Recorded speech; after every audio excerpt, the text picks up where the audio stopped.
दोस्तों, भारत के द्वारा भेजा गया आदित्य सूर्ययान भी अपने मिशन में लगातार सफलता हासिल करके तेजी से सूरज की ओर आगे बढ़ रहा है।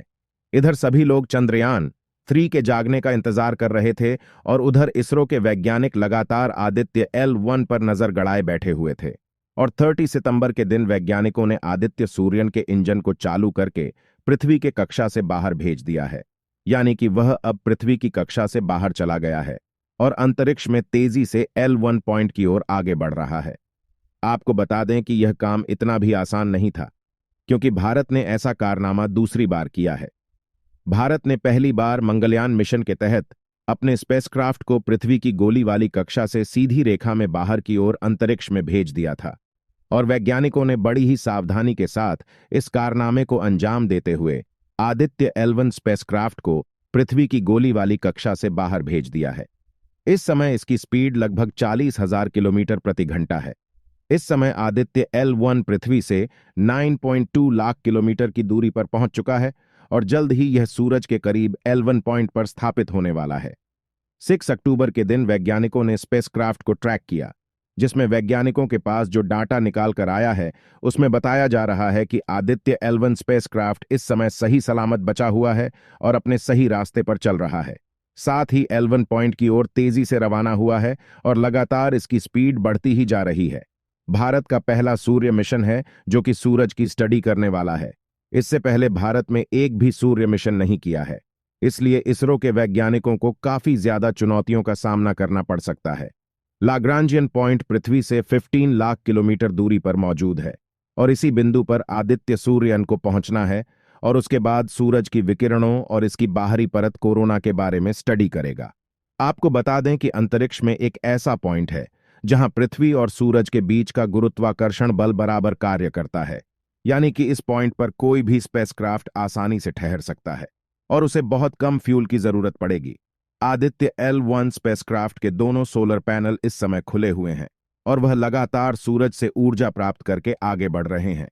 2 सितंबर के दिन श्रीहरिकोटा के सतीश धवन स्पेस सेंटर से आदित्य L1 को सूरज की सफल उड़ान के लिए रवाना किया गया था। अब इस मिशन को भेजे हुए 1 महीने से ज्यादा हो चुके हैं और यह पृथ्वी से 9.2 लाख किलोमीटर की दूरी तक पहुंच चुका है। इस समय यह अंतरिक्ष के कल अंधेरे में आगे की ओर बढ़ रहा है और वैज्ञानिक लगातार इसको कमान दे रहे हैं। आपको बता दें कि सूरज के सबसे नजदीक जाने वाला अगर कोई ऑब्जेक्ट है तो वह है नासा का सोलर पार्कर स्पेसक्राफ्ट, जो कि सूरज की कोरोना परत के अंदर एंट्री ले चुका था और उसने सूरज की रहस्यमयी आवाज को भी रिकॉर्ड करके वैज्ञानिकों तक भेजा है, जिसे सुनकर वैज्ञानिकों के भी होश उड़ गए थे, क्योंकि वह आवाज काफी ज्यादा भयानक और डरावनी थी। जैसा कि आपको मालूम होगा कि आदित्य L1 को सूरज की सतह पर चंद्रयान की तरह लैंड नहीं करेगा, बल्कि उसे सूरज से कुछ दूरी पर मौजूद L1 पॉइंट पर स्थित रहकर सूरज की बाहरी परत कोरोना और मांस इंजेक्शन के बारे में स्टडी करेगा।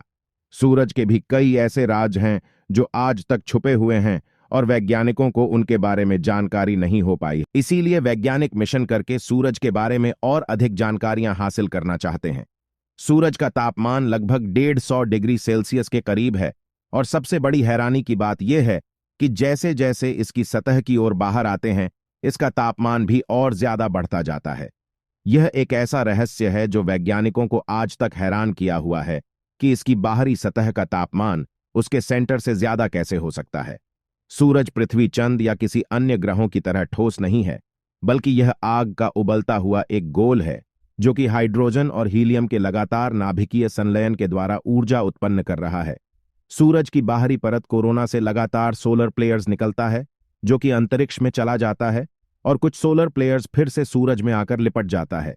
वैज्ञानिक स्टडी करके इसके बारे में भी जानना चाहते हैं कि आखिर जो सोलर प्लेयर्स अंतरिक्ष में बिखर जाता है वह वापस सूरज की ओर कैसे आ जाता है। सूरज के द्वारा सौर तूफान भी अंतरिक्ष में आते रहते हैं। अगर यही सौर तूफान किसी तरह पृथ्वी तक पहुंच जाए तो पृथ्वी को काफी ज्यादा नुकसान पहुंचा सकते हैं, यानी पृथ्वी की ऑर्बिट में घूम रहे सैकड़ों सैटेलाइट के सिग्नल को ब्लॉक कर सकते हैं, जिससे काफी ज्यादा नुकसान हो जाएगा। इसलिए वैज्ञानिक सूरज की विकिरणों के बारे में स्टडी करना चाहते हैं, जिससे भविष्य में आने वाले सौर तूफानों के खतरों से आसानी से बचा जा सके। अगर सूरज के बारे में सटीक स्टडी वैज्ञानिकों के द्वारा कर ली जाए तो भविष्य में मंगल मिशन में होने वाले खतरों से बचा जा सकता है। क्योंकि मंगल पृथ्वी से काफी ज्यादा दूर है। इसलिए जब मंगल पर मिशन भेजा जाएगा तो वहां पर इंसानों को पहुंचने के लिए कम से कम 6 महीने का समय लगेगा, जिसमें अंतरिक्ष यात्री को सवर तूफानों का भी खतरा हो सकता है।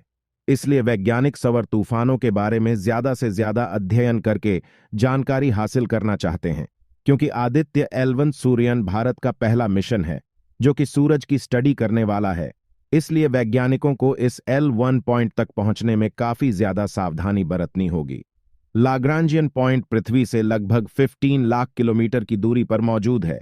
यह वही पॉइंट है जहां पर आदित्य सूर्ययान को पहुंचना है। अगर बात करें लाग्रांजियन पॉइंट की, तो अंतरिक्ष में 5 लाग्रांजियन पॉइंट मौजूद है जहां पर किसी भी स्पेसक्राफ्ट को ठहरने के लिए फ्यूल की जरूरत नहीं होती है। इन लाग्रांजियन पॉइंट का नाम L1, L2, L3, L4 और L5 है। हालांकि यह सभी पॉइंट सूरज से काफी ज्यादा दूरी पर मौजूद है, लेकिन सूर्य का गुरुत्वाकर्षण बल काफी ज्यादा होने के कारण यहां पर किसी भी स्पेसक्राफ्ट को रोकने के लिए शून्य गुरुत्वाकर्षण बल कार्य करता है। यदि आपको इन 5 लाग्रांजियन पॉइंट में से किसी भी लाग्रांजियन पर खड़ा कर दिया जाए तो आप अंतरिक्ष में इस स्थान पर उड़ाते रहेंगे और अंतरिक्ष में डीप स्पेस में कभी भी नहीं जा पाएंगे। अगर आपको इस लाग्रांजियन पॉइंट को छोड़कर किसी दूसरे ग्रह पर जाना है तो आपको काफी ज्यादा इनिशियल स्पीड की आवश्यकता होगी, जो किसी पावरफुल रॉकेट के द्वारा ही संभव है। लाग्रांजियन पॉइंट की खास बात यह होती है कि यहां ग्रहण का कोई प्रतिबंध नहीं होता है और लगातार 365 दिन तक सूरज पर नजर बनाए रखा जा सकता है और उसका अध्ययन किया जा सकता है। इसीलिए आदित्य L1 को लाग्रांजियन पॉइंट 1 पर भेजा जा रहा है, जिससे कि वह कई सालों तक लगातार सूरज की रिसर्च करके वैज्ञानिकों तक जानकारियां भेजता रहेगा। इसरो के वैज्ञानिकों ने आदित्य L1 और चंद्रयान 3 की सफलता को देख जल्द ही 28 अक्टूबर को गगनयान मिशन की टेस्टिंग करने वाला है, जिसमें चांद पर 3 इंसानों को भेजा जाएगा। तो इस वीडियो को एक लाइक जरूर करें और अपने दोस्तों तक इस वीडियो को शेयर करें ताकि उन्हें भी जानकारी मिल सके, और अपने भरोसेमंद चैनल राज दीपक जी के स्टडी को सब्सक्राइब जरूर करें।